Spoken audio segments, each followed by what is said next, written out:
여기 중요한 문제가 하나 있습니다.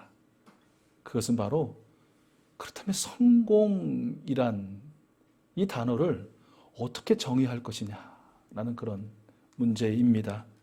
그토록 간절히 바라는 자녀의 성공 또는 성도의 성공에서 성공이 무엇이냐 이것을 어떻게 정의하느냐에 따라서 성공의 여부가 갈리기 때문이죠. 여러분에게 아까 제가 성공하시기 바랍니다. 아멘 하셨고, 여러분의 자녀들이 꼭 성공하기를 기원합니다. 아멘 하셨는데요. 아멘 하셨을 때 여러분 성공 그 단어에는 어떤 의미가 담겼나요? 또 어떤 열매가 여러분 거기 담겼나요? 성공이라는 사전적 의미는 이렇습니다. 목적하는 바를 이룸. 목적하는 바를 이룸. 그러니까 무엇이 성공이냐를 이야기하려면 그 목적에 대해서 이야기하지 않을 수 없더라라는 것입니다. 자녀의 성공이란 무엇입니까? 결국 부모된 사람이 바라는 거, 원하는 거 이루는 게 아니고 그 자녀 자신이 바라고 원하는 바를 이루는 것을 성공이라 부른다는 것이고요. 성도의 성공도 마찬가지예요. 목사가 바라는 성공이 목적을 이루는 것이 아니라 우리 성도님들 자신이 하나님 앞에서 세우신 그 거룩한 목적을 이루는 것이 성도의 성공이다라고 할 수 있다는 것이죠. 결국 성공에 있어서 가장 중요한 것은 무엇이냐? 그것은 바로 무엇을 목적 삼았느냐, 목적으로 세웠느냐라는 것입니다. 자녀는 그 인생에서 무엇을 실현하려고 하며 우리 성도들은 어떤 방향 또 어디를 향해서 나아가고자 하는가? 부모된 자로서 우리 자녀가 무엇을 목적 삼도록 내가 도울 수 있다면 도와야 하는가? 또 목사된 우리가 내가 성도들의 성공을 위해서 무엇을 목적으로 삼도록 또 어느 방향으로 가도록 도울 수 있다면 힘써 도와야 하는가? 라는 그런 질문을 해봅니다. 할 수만 있다면, 그리고 간절히 바라는 것은 자녀의 목적이든 우리 성도님들의 목적이든 그것이 최고의 가치를 갖는 목적, 최선의 열매를 맺는 그런 목적이 될 수 있기를 바라는 것이죠. 그냥 얼핏 보아서는, 그리고 얼마간은 참으로 화려하고 그야말로 보암직하고 먹음직하고 가져봄직하고 누려봄직하지만, 그러나 그 결국은 시들어 사라져버리고 죽어져 버릴, 안개처럼 사라져버릴 그 허무한 가치, 그 가치에 현혹되어서 목적을 정하고 그 목적을 향해서 질주하는 그런 어리석음은 범치 않았으면 좋겠다라는 것이 사실 마음의 간절한 바람입니다. 여러분, 그렇다면 어떤 목적이, 어떤 지향이 우리에게 있어서, 우리 자녀들에게 있어서 최고, 최선, 최대의 목적이 될까요? 여기 우리 신앙인에 있어서 항상 하나님께서 재확인시켜 주시는 답이 있습니다. 여러분 화면을 보시면 소요리 문답 제일 첫 번째 질문과 그 답이 기록되어 있는데요. 제가 물으면 여러분이 답하시기 바랍니다. 사람의 제일 된 목적이 무엇인가? 사람의 제일 된 목적은 하나님을 영화롭게 하는 것과 그를 영원토록 즐거워하는 것입니다. 잘 아시는 내용이겠지만 다시 한번 마음에 좀 새겨보는 계기를 삼기 위해서 다시 한번 제가 질문합니다. 사람의 제일 된 목적은 무엇인가? 사람의 제일 된 목적은 하나님을 영화롭게 하는 것과 그를 영원토록 즐거워하는 것입니다. 오늘날 많은 사람들 대다수죠. 사실은 대다수의 사람들은 그 인생의 목적을 돈에 두거나, 그렇죠? 명예에 두거나 권력에 두거나 그렇습니다. 그런데 이 모든 것들은 결국 따지고 보면 한 가지 목적으로 수렴이 되는데요. 그것은 무엇이냐면 자기만족입니다. 자기만족. 내 인생에 있어서 아무리 귀한 자식들, 자녀들 있지만 그러나 내 만족이 먼저 우선이 되는 것이죠. 뭐라 해도 자녀의 최고의 가치는 부모된 내 말에 순종하는 거지. 잘 따르는 거지. 일종의 이것도 자기만족 아닐까요? 목사도 마찬가지죠. 그래도 성도들이 목사의 말을 죽으면 죽으라고 하고 살면 살아 할 정도로 일어날 정도로 그렇게 순종하는 것이 그 최고의 가치지 아니죠. 그건 목사의 자신의 만족이죠. 근데 사람들은 보통 보면 이 자기 만족이라는 것을 인생의 목적으로 삼고 사는 것 같습니다. 그 허망한 목적을 위해서 자신의 몸이 상하는지도 모르고 자신의 영혼이 상하는지도 모르고 또 나아가서 다른 사람의 몸과 영혼이 상하는지도 모르고 그렇게 질주한다는 것입니다. 그것이 마치 자연 법칙인 양, 하나님이 정하신 법칙인 양 그렇게 당연시하기도 하고 그리고 조장하는 일까지 비일비재하더라라는 것입니다. 그리고 나서 성공한 인생이니 실패한 인생이니 단죄하고 단정하기도 합니다. 이게 얼마나 헛되고 헛된 목적이며 그 실패할 수밖에 없는 그런 목적입니까? 여러분 오늘 우리 다시 하나님 앞에서 저와 여러분 우리 인생의 목적을 재확인하고 조율해 볼 수 있었으면 좋겠습니다. 우리 모두는 예수 그리스도를 믿고 나의 주 나의 하나님으로 모시는 순간 우리의 목적은 분명했습니다. 또렷했습니다. 확고했습니다. 우리가 앞서 얘기한 것처럼 나는 하나님으로 인하여 영원토록 즐거워할 것이며 내 평생 동안 하나님을 영화롭게 하리라. 이것이 우리 인생의 목적이었습니다. 이것을 이루는 것이 성공이었고 최고의 행복으로 우리는 알았습니다. 믿었습니다. 그리고 그 첫걸음들을 다 내딛었습니다. 그런데 어떻습니까? 언젠가부터 조금씩 틀어지더니 이제 돌아와 보니 인생의 성공이란 나의 만족이야. 내 만족함 없이 어디 인생의 성공을 논할 수 있어. 무엇보다도 내 자신이 만족하는 것이 최고지라고 완전히 하나님을 향하여 등을 돌리고 그 인생의 목적이 180도 바뀌어 버리지는 않는가라는 것입니다. 여러분 다시 조율하여 하나님께서 원래 정하셨고 우리가 응답했던 우리 인생의 성공, 우리의 목적을 이루는 것, 그 목적은 오직 한 가지, 성삼위 하나님을 영화롭게 하고 그분으로 인하여만 행복하고 즐거워하는 언제? 영원토록 저와 여러분 될 수 있기를 소원합니다. 여러분 이 소원은요 제 소원이 아닙니다. 물론 저의 소원이기도 하지만 우리 주 예수 그리스도님의 소원이십니다.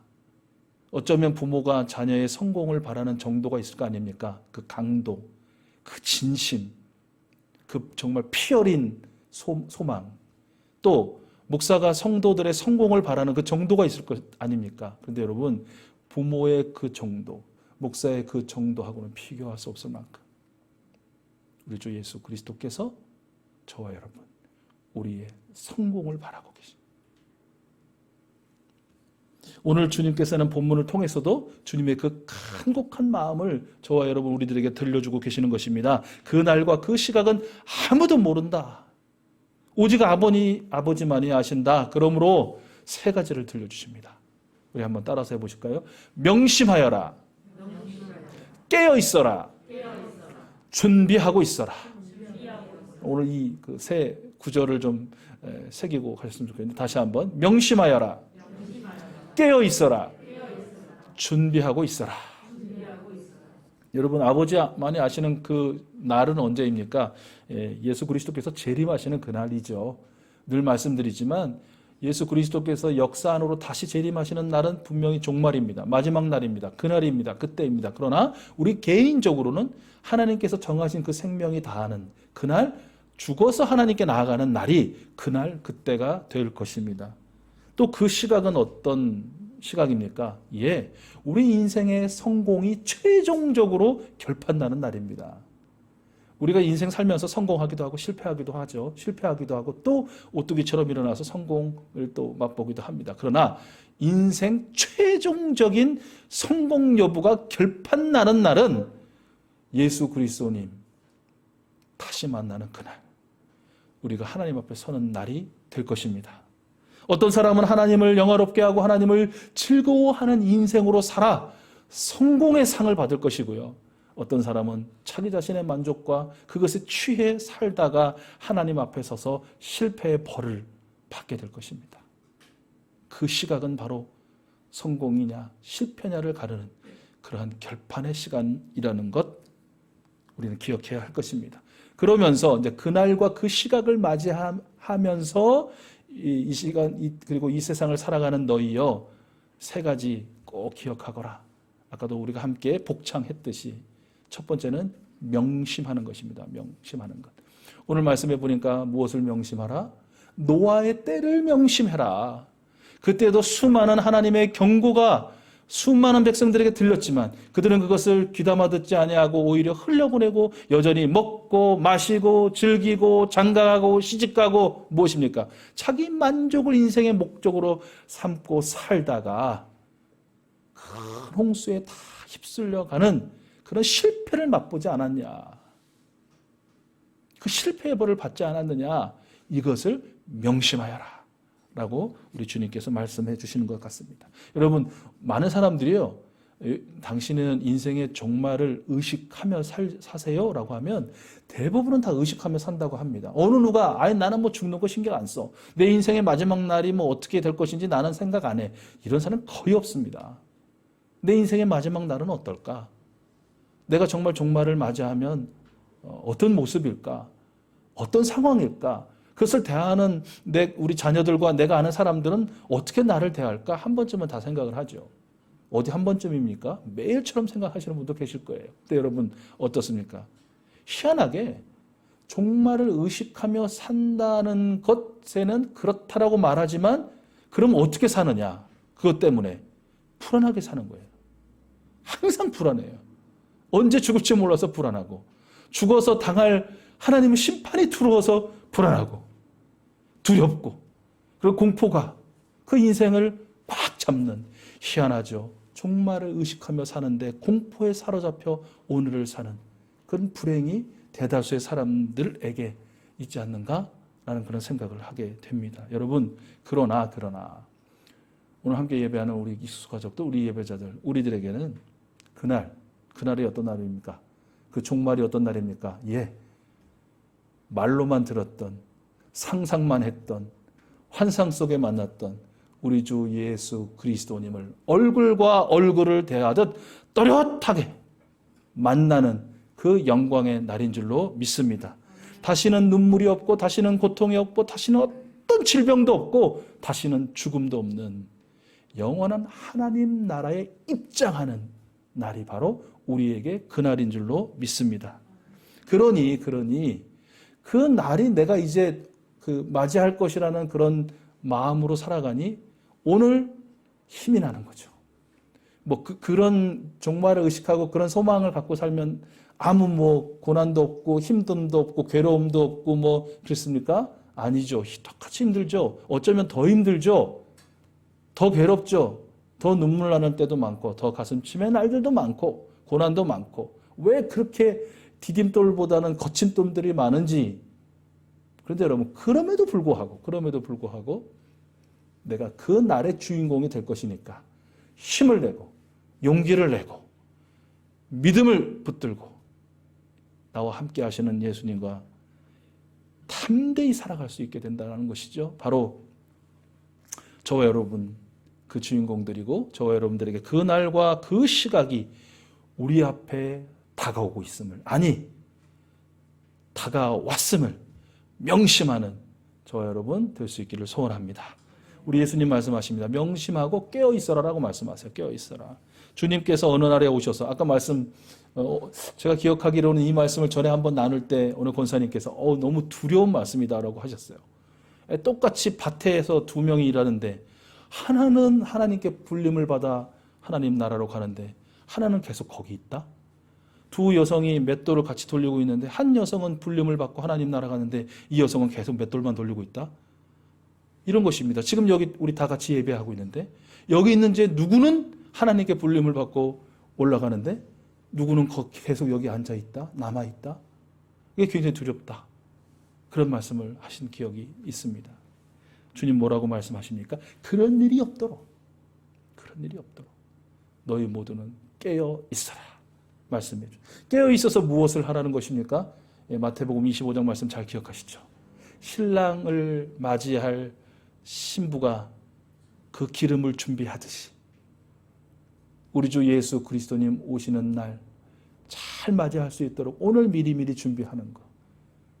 또 하나님께서 맡겨주신 그 주인이 맡겨주신 달란트 묵히지 않고 썩히지 않고 열심히 노력해서 주인 맞는 그 청지기처럼 하나님이 우리 한 사람 한 사람에게 주신 나름대로의 그 은사와 사명 붙들고 열심히 충성스럽게 일하여 우리 하나님 만날 때 영광 돌릴 수 있도록 깨어 있어라. 준비하여라. 그렇게 말씀해 주시는 것이죠. 특별히 우리 성경에서 우리가 깨어 있어서 해야 할 것 세 가지를 좀 함께 살펴보려고 합니다. 여러분 화면 보시면 고린도전서 16장 13절과 14절이에요. 같이 한번 읽겠습니다. 시작. 깨어 있으십시오. 믿음에 굳게 서 있으십시오. 용감하십시오. 힘을 내십시오. 모든 일을 사랑으로 하십시오. 첫 구절과 마지막 구절을 연결하면 깨어 있으십시오. 모든 일을 사랑으로 하십시오. 깨어 있어 해야 할 일 뭘 하나? 모든 일을 사랑으로 하라는 것. 우리 구주 예수 그리스도님을 닮은 사랑으로 하라고 우리 주님 권면해 주고 계십니다. 에베소서 6장 18절입니다. 시작. 온갖 기도와 간구로 언제나 성령 안에서 기도하십시오. 이것을 위하여 늘 깨어서 끝까지 참으면서 모든 성도를 위하여 간구하십시오. 깨어 있어 뭘 하느냐?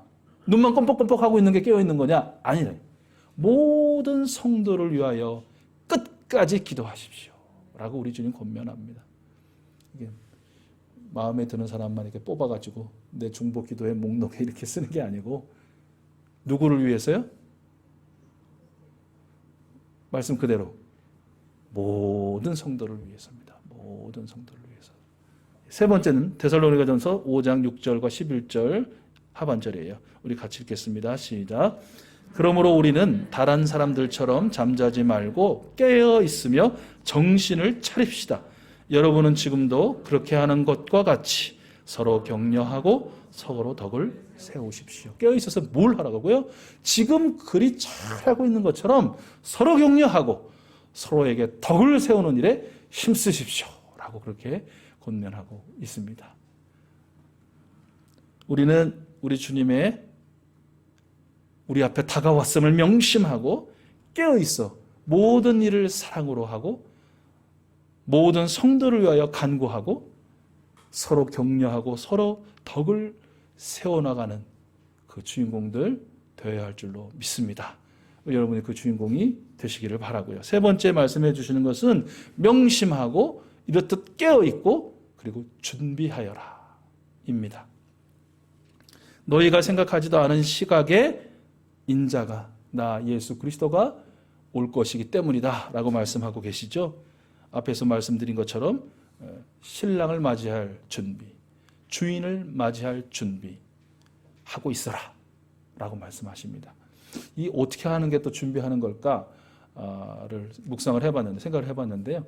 이제 또 우리 자매님들은 별 흥미가 없으실 축구 이야기를 하나 들려드리려고 그러는데 흥미가 없으시더라도 4년마다 한 번씩은 흥미를 갖도록 주변에서 하도 이렇게 막 복돋잖아요. 이렇게 월드컵이라는 것 때문에 우리나라 대표 선수 중에 이번에 월드컵에 참여해서 열심히 뛰고 있는 한 선수가 있습니다. 이 선수는요 어렸을 때부터 매우 재능이 뛰어난 선수로 알려져 있었습니다. 그래서 일찌감치 소위 축구 유학을 갔고요. 스페인에서 열심히 노력해서 현재는 이제 21살밖에 되지 않았는데 그 리그의 그 팀의 주전으로 확고한 자리를 잡고 열심히 뛰고 있습니다. 그런데 이 선수가요 대표 선수로 발탁되지 않았었습니다. 그동안은. 그래서 저도 그렇고 많은 사람들이 열받아 했습니다. 저 뛰어난 재능을, 저 훌륭한 선수를 왜 대한민국 대표 선수로 뽑지 않는가, 이 감독아. 이러면서 감독을 비난하고 심지어 막 욕하는 사람들도 있었습니다. 너무 많이 그런 얘기를 하고 기자들도 그런 질문을 하니까 이 감독도 굉장히 짜증이 났을 것 같아요. 화가 났을 것 같아요. 그런데 그런 질문을 할 때마다 즉 왜 이 뛰어난 선수를 대표 선수로 발탁하지 않는가라고 질문할 때 이 감독이 한 대답이 있습니다. 그 대답은 무엇이냐면 때가 되지 않았다. 때가 되지 않았다. 그 선수의 때가 되지 않았다라는 그런 대답이었습니다. 이 감독의 이 답을 그 선수도 들었겠죠. 그죠? 어떨까? 제가 이제 그 선수의 빙의하면, 야, 국가대표 한 20 몇 명, 30 몇 명 되는 사람 봐도 적어도 내가 중간은 가겠다, 중간은. 내가 저들보다 못해서 못 뽑히고 뭐 때가 안 됐다 그러면 내가 받아들이겠지만, 객관적으로 봐도, 실력적으로 봐도 그래도 11명 그 주전 안에는 내가 들 것 같은데, 그렇게 생각할 수 있을 것 같아요. 그 정도로 뭐 잘하니까. 그런데 그 선수는 프로였던 것 같아요. 어린 나이였지만 아마추어처럼 굴지 않았습니다. 저처럼 안 했다는 얘기예요. 자신을 안 알아주고 인정해주지 않고, 그리고 그 놀라운 실력에도 대표 선수로 불러주지 않는 감독을 비난한다거나, 뒤에서 또 욕할 수도 있잖아요. 전혀 그런 것도 없어요. 그리고 아유, 열심히 해봐야 뭐 아무 소용 없구나 이러면서 훈련을 좀 소홀히 한다든지, 아니면 뭐 어디 아프다고 꾀병을 부린다든지 드러눕는다든지, 전혀 그렇지 않다는 것이죠. 열심히, 그죠? 자기 맡은 바, 자기에게 맡겨진 바, 모든 훈련을 충실하게 소화해내고, 모든 경기에서는 더욱 자신을 증명해내기 위해서 한 발짝이라도 더 뛰고 열심히 경기에 임한 결과 그 선수가 어찌어찌하여 월드컵 최종 명단에 선발됐고, 지난 우루과이와 경기에서 비록 후반전 조금 시간이 많이 지난 다음에 교체되었지만, 교체되어서 그라운드를 밟고 번뜩이는 장면 몇 차례 또 보이고요. 또 열심히 뛰어서 우리들을 미소 짓게 했습니다. 여러분도 잘 아실 이강인 선수라는 선수의 이야기입니다. 저는 이제 이 이야기를 쫙 보고 정리를 하면서, 야, 이 이강인 스토리가 우리 민경진 스토리가 되었으면 좋겠다. 그런 소망이 아주 그냥 부풀어 오르더라고요. 충만하더라고요. 꼭 한 6년 정도 지나서, 한 7년 정도 지나서 우리 경진이가 이런 간증을 하도록 여러분 많이 격려해 주시고 기도해 주시면 좋겠습니다. 어디 경진이 뿐입니까? 저와 여러분들의 스토리, 저와 여러분들의 자녀들의 스토리. 때가 안 되었다고 믿고 생각되고 사람들이 말하는 그 순간에도 열심히 준비하고, 그 준비라는 것이 우리 주님 맞을 준비, 주님 앞에 부끄러움 없도록 준비하는 그 준비, 더불어 살게 하신 많은 생명들 웃게 하고 즐거움을 주고 행복하게 하는 그 준비, 열심히 하는 그 주인공들 되셨으면 좋겠습니다. 또 한 가지 이야기를 좀 들려드리면, 제가 이제 오늘은 이야기를 좀 많이 하는데, 얼마 전에 영화제 시상식이 있었어요. 근데 제가 영화제 시상식 잘 보지 않는데 우연히 이제 뭐 채널 돌리다가 보았고요. 그 시상식 중에 제가 제일 재수없게 여기는 게 뭐냐면, 모든 영광을 하나님께 돌립니다. 막 이렇게 이제 막 그 눈물 흘리는 거. 왜 그러냐면, 좀 진실되어 보이지 않는 거예요. 약간 하나님을 파리하나? 뭐 이제 물론 이제 제가 저의 이제 편견이고 선입견이고 이제 섣부른 판단일 수 있는데, 아무튼 어떻게 내가 그렇게 느껴지는데 뭐, 저 사람 눈물 악어의 눈물 같다. 저렇게 얘기하고 또 뭐 어떻게 저 삶이 살지 참 불쌍하다. 뭐 어떡하겠어요. 그런데 이번에도 어떤 부분에 그 수상이 이루어졌는데, 그 이제 남자 배우가 나오는 거예요. 딱 나오더니 거의 첫 번째 말인가? 거기에 이렇게 얘기하는 거예요. 제가 받을 줄 알았습니다. 그런데 아세요? 이 말이 보통은 재수없잖아요. 그래도 좀 겸손해야지 말이야. 지가 받을 줄 알았다고 막 이렇게 하는 것도 웃기잖아요. 그런데 전혀 그렇지 않더라고요. 어떤 마음이었냐면, 그래, 나도 네가 받을 줄 알았어. 이런 마음이 들었어요. 왜 그랬을까요? 그 배우가 출연한 영화를 봤거든요. 그 영화 보면서 정말 고생했겠다, 애썼겠다라는 게 이미 저한테 들어와 있었기 때문일지 모르겠어요. 그러니까 그 배우도 이제 이 소감을 이어가면서 그 얘기를 하는 거예요. 대한민국 남성이라면 악몽 중에 악몽이 있습니다. 특별히 우리 젊으신 분들에게 악몽이 있습니다. 그것은 분명히 군대를 다 마치고 제대를 했는데 다시 군대에 가 있는 꿈. 이건 정말 악몽 중에 악몽이라고 하거든요. 그만큼 군대는 남성들에게 아주 지긋지긋한 아주 고난의 그런 시간들입니다. 그런데 이 배우가 그렇게 얘기해요. 제가 다시 군대를 가라면 갔지, 다시 이 영화를 찍으라고 하면 나는 안 찍겠다. 그러니까 그 정도로 한 2년여 시간 동안 엄청나게 힘들고 지난한 그런 시간들을 보냈다라는 것이죠. 그러면서 이제 감사하다는 이야기를 쭉 이어가다가 마지막에 아주 짧은 찰나였는데 들던 트로피를 탁 올리면서 하나님께 영광을 돌립니다 하고 탁 쿨하게 뒤돌아서 들어가는 거예요. 재수 없어야 되는데, 내가 싫어하는 장면인데 왜 이렇게 좋지? 그런 마음이 드는 거예요. 그냥 모르겠어요. 그게 전해졌어요. 아, 저게 진정이구나. 진심이구나. 뭔가를 꾸며내기 위해서 또 자신을 어떤 이렇게 치장하기 위한 부속품 또는 도구로서의 하나님이 아니고 진짜 그 고생하면서 그래서 이겨나가게 하시고 또 인내하게 하시고 일하게 하시고 또 성취하게 하시는 그 영광의 주인은 바로 하나님이십니다 라는 그런 외침으로 들리더라고요. 제가 그거 보면서 네 집 자식인지 참 잘났다.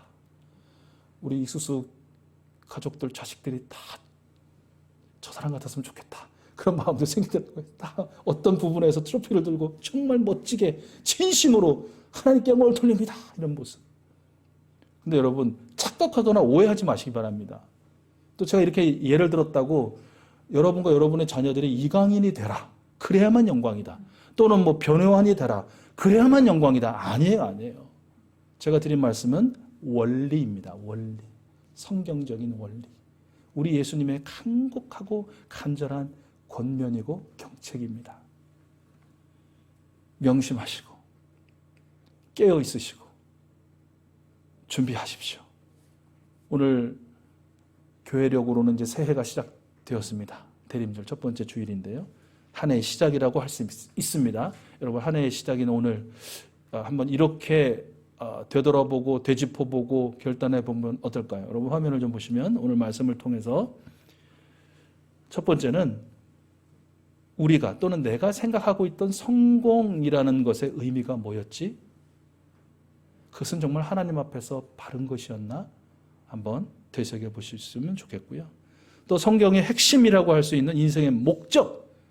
나는 내 인생의 목적을 무엇으로 삼고 있고 어떤 방향으로 가기를 바라고 있지. 한번 여러분 되짚어 볼 수 있었으면 좋겠습니다.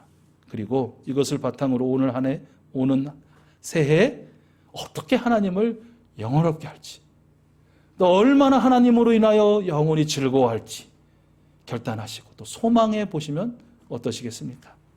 여러분 말씀을 마무리합니다. 우리 주님 우리를 향해 다가오고 계심을, 내 앞에 와 계심을 여러분 명심하시고 항상 깨어 기도하면서 모든 일을 사랑으로 하고 모든 성도를 위하여 끝까지 기도하고 서로 격려하고 서로 덕을 세우는 일에 힘쓰시기 바랍니다.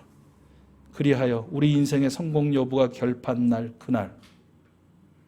그날을 잘 준비하였구나 내 사랑하는 아들아 딸아 라는 우리 주님의 음성을 듣게 되시는 여러분 모두가 되기를 우리 주님은 원하고 계십니다.